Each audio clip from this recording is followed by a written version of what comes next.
मुख्यमंत्री आवासीय भू अधिकार कार्यक्रम में सिंगरौली पहुंचे रक्षा मंत्री राजनाथ सिंह ने कांग्रेस की भारत जोड़ो यात्रा पर जमकर निशाना साधा। उन्होंने कहा कि कांग्रेस देश में नफरत फैला रही है और राहुल बोल रहे हैं भारत में नफरत बढ़ रही है। तो वहीं भू अधिकार कार्यक्रम में शिवराज सिंह चौहान ने सिंगरौली वासियों की जमकर तारीफ की। इधर पूर्व मुख्यमंत्री कमलनाथ के बयानबाजी के बाद मुख्यमंत्री शिवराज सिंह चौहान ने उन्हें नसीहत दी डाली। उन्होंने कहा कि कमलनाथ जी, आप बुजुर्ग नेता है, कम से कम संयम का परिचय दीजिए। वहीं भोपाल में बिजली कंपनी के आउटसोर्स कर्मचारियों ने रविवार को मुख्यमंत्री एवं ऊर्जा मंत्री के लिए सद्बुद्धि के लिए यज्ञ किया। उधर राजकुमार संतोषी द्वारा बनाई गई गांधी गोड से एक युद्ध 26 जनवरी को रिलीज होने से पहले ही यह विवादों में घिर गई।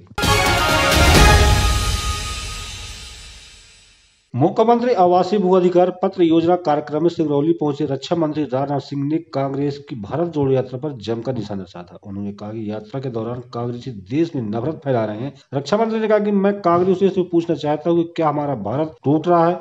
वो किस भारत को जोड़ने के लिए निकले? आज राहुल घूम घूम कर कह रहे हैं कि भारत में नफरत बढ़ रही है। ये नफरत कौन फैला रहा है? इन नेताओं की वजह से दुनिया में नफरत की छवि धूमिल हो रही है। उधर सीएम शिवराज सिंह चौहान ने भू अधिकार कार्यक्रम में कहा कि सिंगरौली केवल माइनिंग ही नहीं बल्कि ऊर्जा धानी भी है और ये देश को बिजली देती है। भांजे और भांजियों, अब जो माइनिंग कॉलेज खुलेगा उस माइनिंग कॉलेज में पूरी ट्रेनिंग दे के अपने बच्चों को तैयार करेंगे ताकि माइनिंग के क्षेत्र में रोजगार मिले तो सिंगरौली जिले के बेटा बेटी को मिले।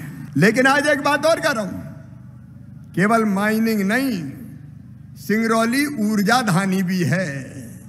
पूर्व मुख्यमंत्री कमलनाथ की बयानबाजी के बाद मुख्यमंत्री शिवराज सिंह चौहान ने पलटवार करते हुए कहा कि कमलनाथ की यह कुंठा बोल रही है। वे खुद को कभी भावी मुख्यमंत्री बताते हैं तो कभी भविष्यवक्ता हो जाते हैं, फिर कभी पंचांग दिखाई लगते हैं। सीएम ने कहा कि एक कुंठित व्यक्ति ही ऐसी भाषा बोल सकता है। शिवराज सिंह ने कमलनाथ को नसीहत देते हुए कहा कि कमलनाथ जी, आप बुजुर्ग नेता है, कम से कम संयम का परिचय दीजिए। उधर पूर्व मुख्यमंत्री उमा भारती से मुलाकात पर कहा कि उमा मेरी बहन है, सम्मानित नेता है, सामाजिक कार्यकर्ता है, उनसे चर्चा और परामर्श हमेशा लेता रहता हूँ। ये उनकी कुंठा बोल रही है। मुझे लगता है कि कभी वो खुद को भावी मुख्यमंत्री बताते हैं, कभी भविष्य वक्ता हो जाते हैं, पंचांग पढ़ने लगते हैं।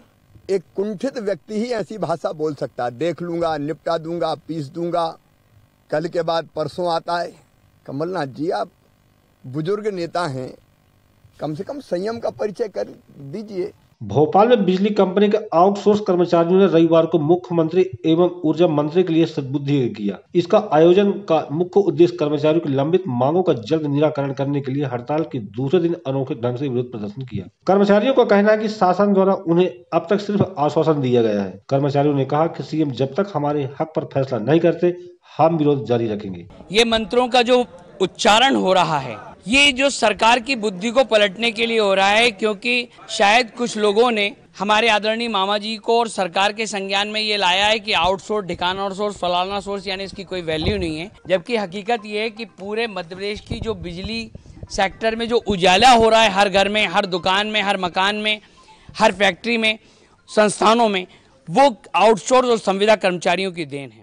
बॉलीवुड के जाने माने डायरेक्टर राजकुमार संतोषी अपनी अपकमिंग फिल्म गांधी गोड से एक युद्ध के साथ 9 साल बाद फिर बड़े पर्दे पर लौट रहे हैं। 26 जनवरी को रिलीज होने से पहले ही यह फिल्म विवादों में घिर गई। फिल्म को लेकर जहां कांग्रेस ने चेतावनी दी है, तो वहीं स्टार कास्ट ने अब तक बढ़ते विवाद के बाद सामने आकर दर्शकों से फिल्म देखने की अपील की। फिल्म में निगेटिव रोल प्ले कर रहे एक्टर शरद सिंह ने कहा कि जिस फिल्म को AR रहमान ने आवाज दी हो, राजकुमार संतोषी के निर्देशन पर वो फिल्म बनी हो, वह विवादित कैसे हो सकती है? फिल्म का ट्रेलर देखने के बाद इस तरह की धारणा बनाना बहुत गलत है। फिल्म को लेकर जो सवाल खड़े हुए किए जा रहे हैं वह ठीक नहीं है। लगभग 200 गांधी जी के प्ले किए हैं। गुजरात के आर्टिस्ट है, काफी बड़े आर्टिस्ट हैं वो। और चिन्मय मांडलेकर जो है गोडसे की भूमिका में है, और बाकी सभी लोग हैं जो फिल्म इंडस्ट्री के नोन फेसेस हैं, सब अपने अपने कैरेक्टर्स में हैं। सारे कलाकार बहुत वेल नोन हैं, आरिफ जकरिया जैसे लोग भी इसमें जुड़े हुए हैं। 2023 मध्य प्रदेश विधानसभा चुनाव को लेकर कांग्रेस की मुहिम तेज हो गई। रविवार को कांग्रेस के प्रदेश अध्यक्ष व मध्य प्रदेश के पूर्व मुख्यमंत्री कमलनाथ ने PCC में एक बैठक कर पार्टी के पदाधिकारियों व कार्यकर्ताओं से कहा कि वे अपने अपने क्षेत्र में तेजी से जुट जाएं और घर घर दस्तक देंगे। जो पिछले चुनाव में किसी भी बात से नाराज हैं, उन्हें मनाएं। वहीं एक सवाल पर कांतिलाल भूरिया ने कहा कि कांग्रेस जो कहती है वो करती है। पिछले चुनाव में कांग्रेस ने कहा था कि वह कर्ज माफ करेगी। कमलनाथ के सीएम बनते ही उन्होंने अपना वादा निभाया और किसानों का कर्ज माफ किया। सरकार और भी काम करती कि इससे पहले विधायकों की खरीद फरोख्त शुरू हो गई। कांग्रेस पार्टी हमेशा जो वचन देती हो निभाए। निभाती है। आपने देखा कि कमलनाथ जी मुख्यमंत्री बने, हमने वचन पत्र पहले दिया था, उसका क्रमबद्ध पॉइंट टू पॉइंट काम करना शुरू कर दिया था। उस बात को लेकर भारतीय जनता पार्टी घबराई, भाई आज भाजपा इतने साल से सरकार में है तो उन्होंने क्यों नहीं किया। आज गिने को उन्होंने कर्जा माफ किया, नौजवानों को नौकरी की बात की।